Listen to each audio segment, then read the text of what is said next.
Hi, Dean. This is Dean. We are stuck at home with COVID, so he is going to be my subject today.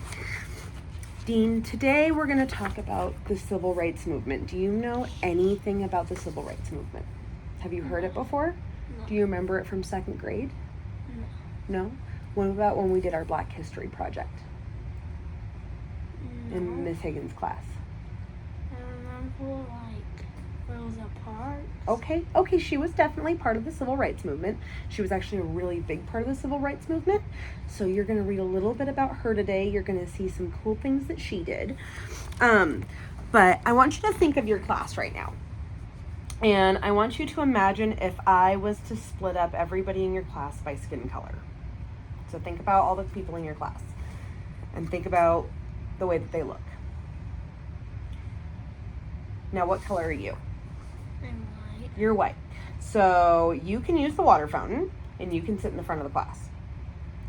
But somebody who's a different skin color would have to use the outside water fountain, or they'd have to sit in the back of the class because they're a different skin color. Do you think that that's fair or right? No. No. Why? Because every skin color should be allowed to do everything. Okay, that's a good answer. This was the reality before the civil rights movement, and in a lot of places, kids couldn't go to the same school as their white counterparts, or the other kids that are white. This is the time when they lived during segregation. So people. I know what segregation is. You know what segregation is? What is Separate segregation? the white people and the black people. Yes, good. Okay, you do know a little bit about it. Okay, so the 14th Amendment, do you know what an amendment is? So we have, do you know what the Constitution is? The United States Constitution? No. No? The United States Constitution is made up of a bunch of amendments that tell us what we can and cannot do and give us our rights. So the 14th Amendment was a very big one, and this made all colored citizens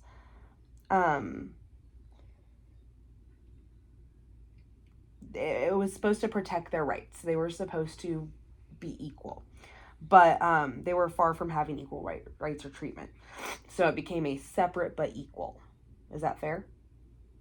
No. No. So let's talk about ways you know that people of diverse racial backgrounds were discriminated against, and what you know about how that ended or if it did. So you know about segregation. You already said that. So what else do you know about a little bit?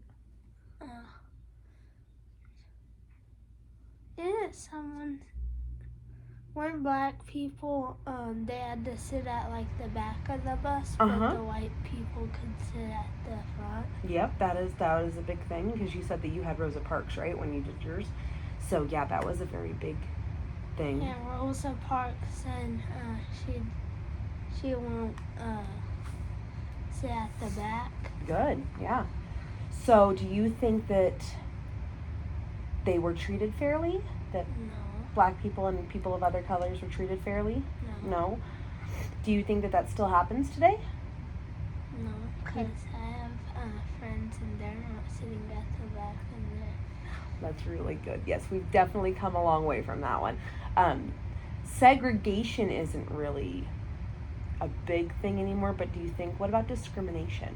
It's discrimination. When people are treated differently because of the color of their skin. Do you think that happens?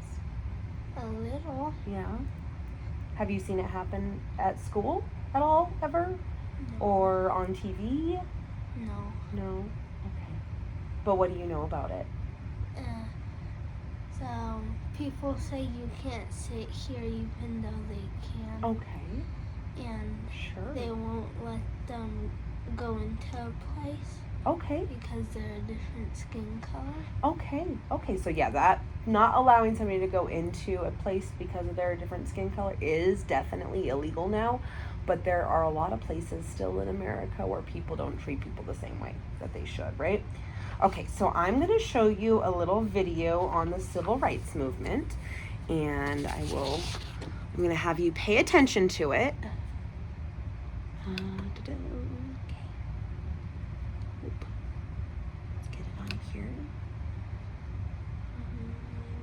So play, you please. Okay. Hopefully you can hear it. The civil rights movement in the 1950s and 60s was about fairness and equality.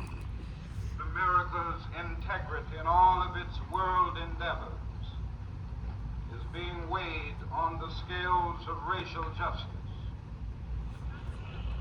Many peaceful demonstrations like this march shed light on how important changes were needed.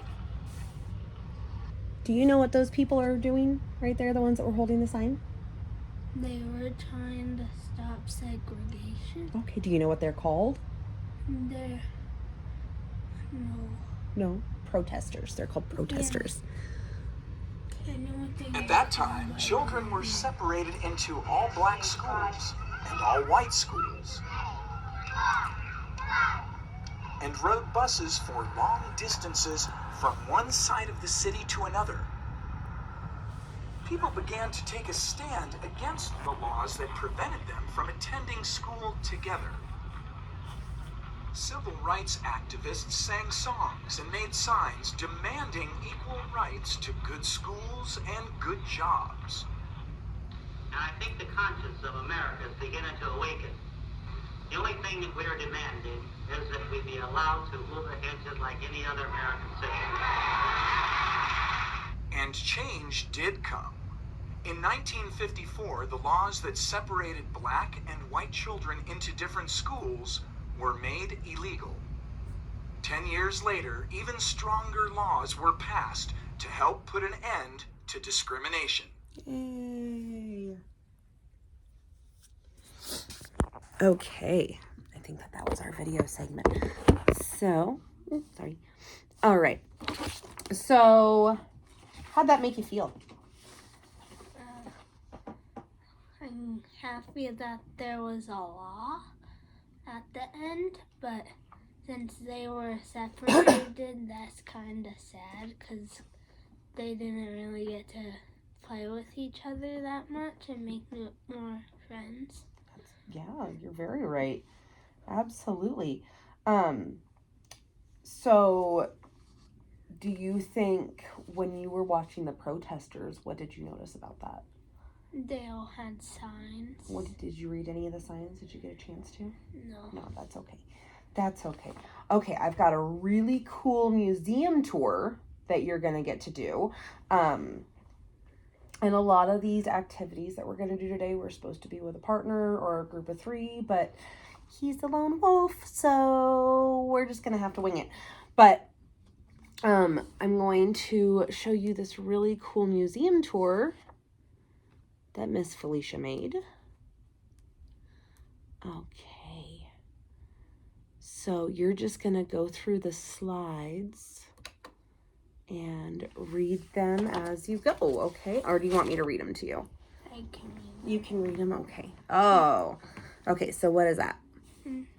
Brown versus Board of Education. Yes, Brown versus Board of Education. This was a really pivotal moment. I'm trying to turn the camera around and it doesn't want to. Can I read it out loud? Yeah, sure, go ahead. In the decision issued on May 17th, 1954, Warren wrote that in the field of public education, the doctrine of separate but equal has no place, as segregated schools are inherently unequal. Okay. Brown claimed that schools for black children were not equal to the white schools and that segregation violated the so-called Equal Protection Clause of the 14th Amendment. Oh, we just talked about that, didn't we? Which holds that no state can deny to any person within its jurisdiction the equal protection of the laws. So do you think that students that were in all black schools were getting the same kind of education the kids in all white schools were? Why? Because the black people didn't have as much rights as the white people. Okay. So do you think that they got quality teachers? Probably not, because then their teachers wouldn't know as much. Okay. Let's go to the next one. Okay, so what is that one? Montgomery Boy Scout. boycotts. This one you should know a little bit about because who's that lady right there? Rosa Parks. Yes, sir. The boycott took place from December 5th, 1955 to December 20th, 1956, and it regarded as the first large-scale U.S. demonstration against segregation. 4 days before the boycott began, Rosa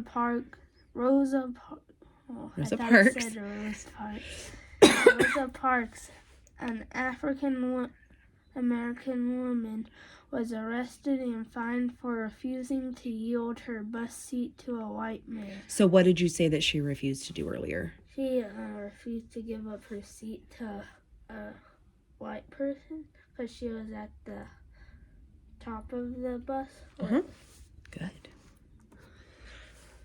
What's that? Civil Rights Act of 1957. Even though all Americans had gained the right to vote, many southern states made it difficult for black citizens. They often required prospective voters of color to take literacy tests that were confusing, misleading, and nearly impossible to pass. On September 9th, 1957, President Eisenhower signed the Civil Rights Act of 1957 into law, the first major civil rights legislation since Reconstruction. It allowed federal prosecution of anyone who tried to prevent someone from voting. It also created a commission to investigate voter fraud. So, do you think that with the way that black people and white people were separated at school, that giving them literacy tests or tests that they had to pass in order to vote would be fair to them? No, because the black people had harder, and it says nearly impossible to pass. There you go. Good. Way to take context clues. Civil Rights Act of 1964.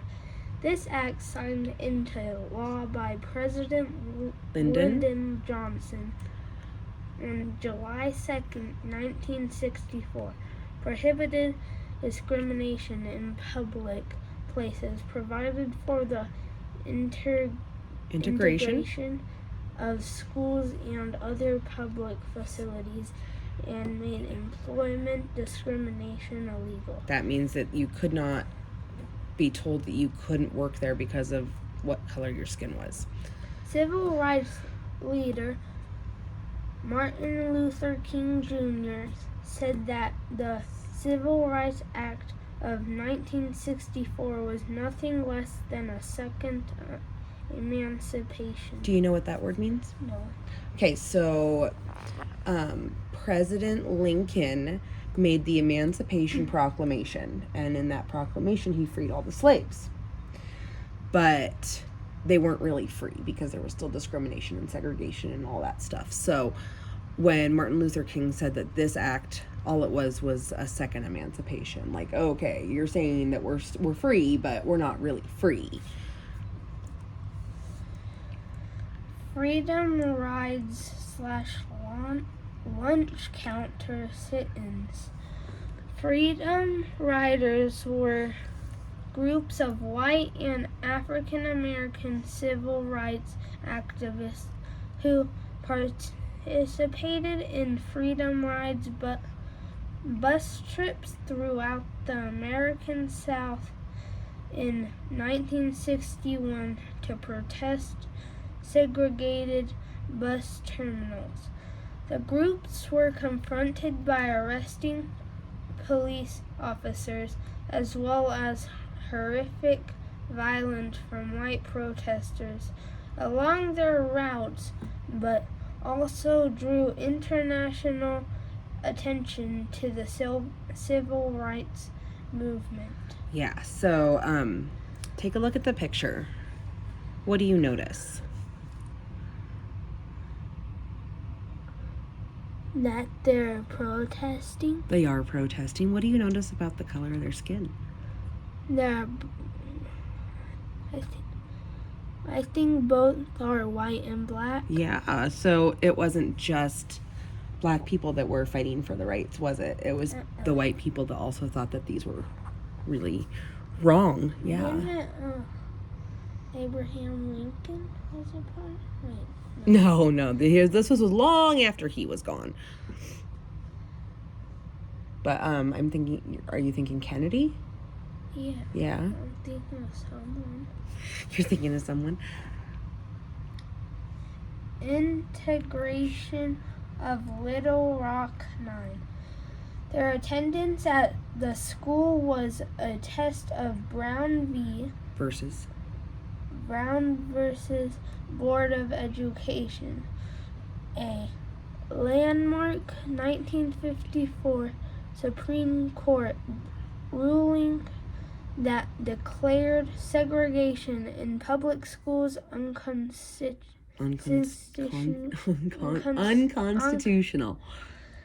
The Little Rock Nine were a group of 9 black students who enrolled at formerly all-white Central High School in Little Rock, Arkansas.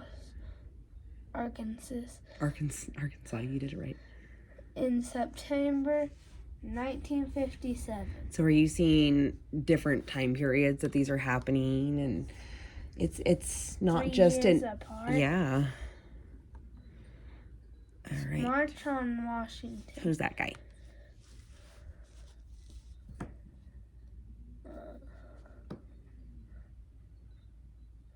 Martin Luther King. Yep. The March on Washington was a massive protest march that occurred in August 1963 when some 250,000 people gathered in front of the Lincoln Memorial in Washington, D.C. It was also the occasion of Martin Luther King Jr.'s now iconic I Have a Dream speech. Do you remember hearing about that speech? You don't remember hearing about that speech? You didn't have him when you had your project. All right. Selma, Alabama March. On March 7th, 1965, when then 25-year-old activist John Lewis led over 600 marchers across the Edmund Pettus Bridge in Selma, Alabama, and faced brutal attacks by oncoming state troopers. Footage of the violence collectively shocked the nation and galvanized Good. the fight against racial injustice. Good. Peaceful demonstrations in Selma and surrounding communities resulted in the arrest of thousands, including King, who wrote to the New York Times, "This is Selma, Alabama. There are more Negroes in jail with me than there are on the voting rolls." So they wanted people to vote, but they're arresting all these people for peaceful protest. That is one of your constitutional rights, is to have freedom of speech, and you can do that through peaceful demonstration. Okay. Voting Rights Act of 1965. The act banned the use of literacy tests Do you remember what they used those literacy tests for? for the black people that they were confusing and nearly impossible to test For what? Testing for what? so they could vote. Yes. Provided for federal oversight of voter registration in areas where less than 50% of the non-white population had registered to vote, and authorized the U.S. Attorney General to investigate the use of poll taxes in state and law elections. The Voting Rights Act of 1965, signed into law by President Lyndon B. Johnson, aimed to overcome legal barriers at the state and local levels that prevented African Americans from exercising their right to vote as guaranteed under the 15th Amendment to the U.S. Constitution. So the U.S. Constitution's 15th Amendment gave black people the right to vote. All right.